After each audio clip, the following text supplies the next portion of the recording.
on behalf of all of us, and all Tobago and Trinidad for that matter, recognize and appreciate the depth of research,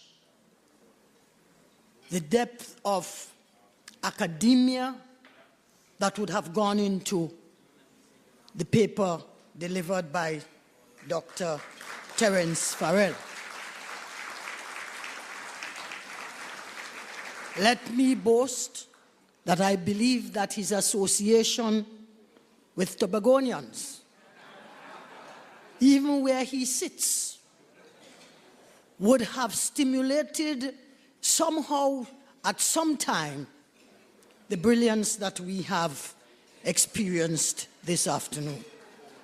Sir, I want to congratulate you, but I want to make a request. As you know, I try to take the high points and summarize and so on, and I look at that as a very meaningful task.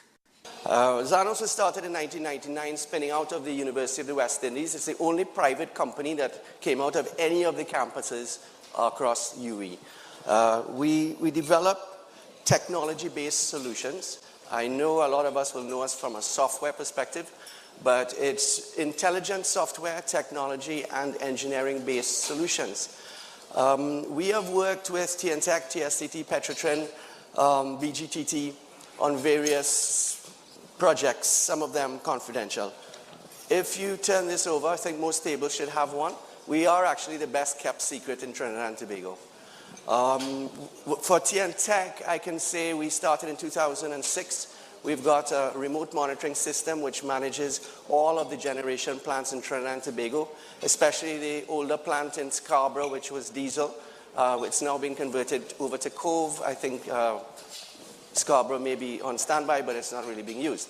So it gave Mount Hope visibility of all generation within Trinidad and Tobago, which helped them stabilize the grid. Less blackouts. What we also built on that is a generator economic load dispatch system, which hasn't been implemented yet. It was in fact partly subsidized by Export TT, which was a grant-funded project. And a lot of what we have done with TNTech really is a classic example of what private sector companies can do. With TSTT, thanks to the likes of Cedric Cole and Mr. Mitchell, way back in 2004, we championed the implementation of a traffic data management system for all of landline switches, exchanges, PBXs across Trinidad and Tobago again. So it allowed them to look and monitor in real time what was happening with the telecommunications network. That's evolved to the stage where it's been upgraded at least twice now. We've also implemented a mobile monitoring system, which was moved from the old Nortel system into the new Huawei system, which will soon be upgraded to a full LTE 4G system. So these are real-time monitoring systems which we've developed. Again, this is a mixed development team whereby we've got business project managers, we've got engineers, and we've got software developers. So it aligns quite easily with the models that you've just heard from Dr. Farrell and the other speakers.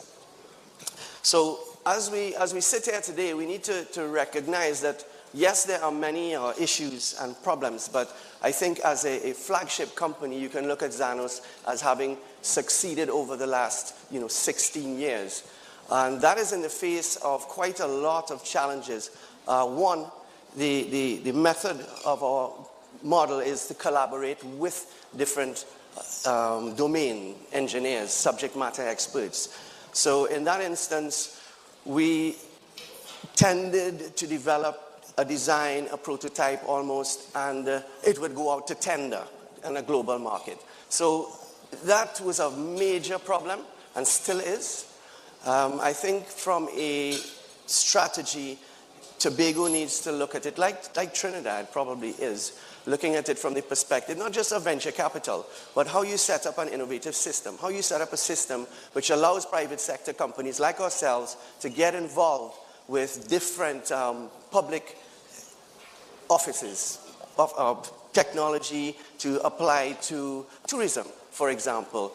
We as a company have gone out to talk to the likes of the Tourist Development Company, the same way we went out to talk to TNTech with respect to different challenges they may be having, and develop potential solutions. The issues that they bring to us, or we capture from them, really puts us into their domain, and it allows us to capture both their challenges and the knowledge base. Now that knowledge base is super important. The change that I saw, for example, going to Cuba, was that we ended up recognizing that Cuba, even through an embargo, became a very high-tech country. They built their infrastructure on open solutions. So they weren't relying on the proprietary systems, which are very expensive. Let's not mention Oracle, IBM, and Microsoft. Now, those are the traditional platforms that people build on. A good example is if we built on a Microsoft platform, it's an operating system and an SQL database, we start off at $100,000. So with open source solutions, we start off with owing people zero. So it's our creativity and our imagination that goes into the software, and it is that which we are paid for. So I think the 5-minute pen is coming up. So as we stand, thank you, Dr. Mackenzie, for being so accurate.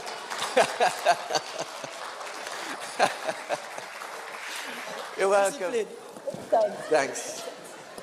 Thank you very much, Mr. King.